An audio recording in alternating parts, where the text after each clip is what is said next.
Now, when you had the incident in San Francisco, was that at the On Broadway or the Elite Club? That was the second time we went out, the Right. Elite Club. We played twice in Frisco the first time we went out. We Right. played one night at the On Broadway and the next night at the Sound of Music, which was packed.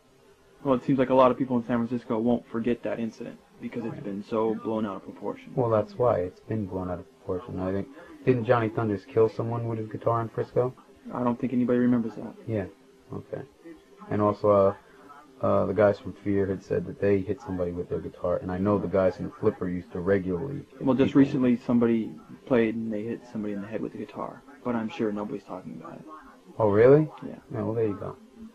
I found out a lot about that incident also, that Bobby Steele had sent a few of his friends down to fuck with us, the guys from Whipping Boy and other people like that, and Ripper Magazine. What was Bobby still out in San Francisco at that time? No, he was back in New York, Okay. but he was still mad that we had kicked him out of the band for being a drug addict, you know, and being a total fuck up. So was there let's say commotion or chaos happening the whole show, or did it just all of a sudden? No, it was happening the whole show, basically. Because I heard that you were being pelted with cans, correct? Every band that played that night was being pelted with cans. Wes That was Robinson, like the punk thing to do at that time. at that time, and we were just not into it. All the other bands put up with it, and we didn't. We said, this is bullshit. Quit your stupid punk routine. You're being exactly what all these stupid magazines want you to be. Stupid idiot, you know? Mm-hmm. How did the crowd respond to that? Well, you know, one thing that's funny is that Maximum Rock and Roll and Ripper, or whoever was doing it at that time, didn't also state that half the people there, one of the reasons there was such a riot was half the people wanted to see our band play and didn't want this bullshit to go on. They wanted everybody to just calm down and let us finish our set. They paid to see us. They wanted to see the fucking Misfits. And that was never publicized. I don't think Maximum Rock and Roll existed at that time. I think there was Yes, just a they radio did. show. Well, why? I don't know if the magazine existed at that time. Well, they printed a lot of shit about us, so I don't know whose magazine that was then. I guess Timmy Yohannan, it was there. It was Maximum Rock and Roll, okay? I mean, you're wrong in that aspect. But Well, what year was it that you played that show? 82. Yeah, that's when it was first starting. Yep. Anyway, I don't think that was fair at all. But then again, I don't think that a lot of what was going on then was fair. I mean, Yeah, but let's say the argument from the other side would be it's like, because it's not necessary to hit what they call young kids. well, why was that kid throwing full beer cans, unopened beer cans at Doyle? Well, but remember, it's like, in their words, you know, it's like, he's under 18, he's a young kid, you know. Hey, people in New York under 18 slash people's throats every day for a dime. That doesn't cut it with us. I don't want to hear that, you know? Well, I'm just, you know, that's Yeah. just the two sides of it. It's like, you No, know, it's it's a like, very, well, basically, I can't condone what Doyle did, okay? And I can't say also that he was wrong in doing it, because also don't forget Doyle was 16 at that time. So you have an underage kid throwing something at Doyle, and then you have an underage kid hitting another kid in the head. So Right. it equals out. Doyle was 16, and that kid was what, 15 or 16? Right. So there you go. So did you notice the next time that you played in San Francisco, which you were like basically banned from San Francisco, weren't you? We never played Frisco again. Right. But when you came back as Sam Hain, Yeah. was the animosity still there? No. Nobody said anything. No. That's cool. Well, Because there was a time. There was Oh, a time okay, I well, knew here's that. the deal. I think you're blowing the animosity out of proportion.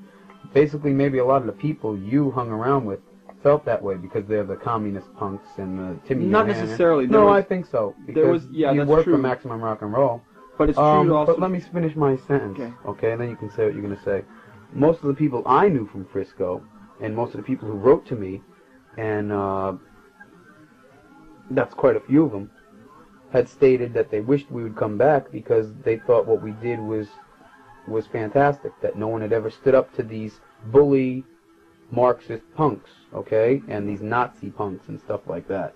And we were the only band to ever do that and put our foot down, and that they'd go to shows and they hated it because they couldn't get up front because these people always bullied everybody anyway and stuff like that.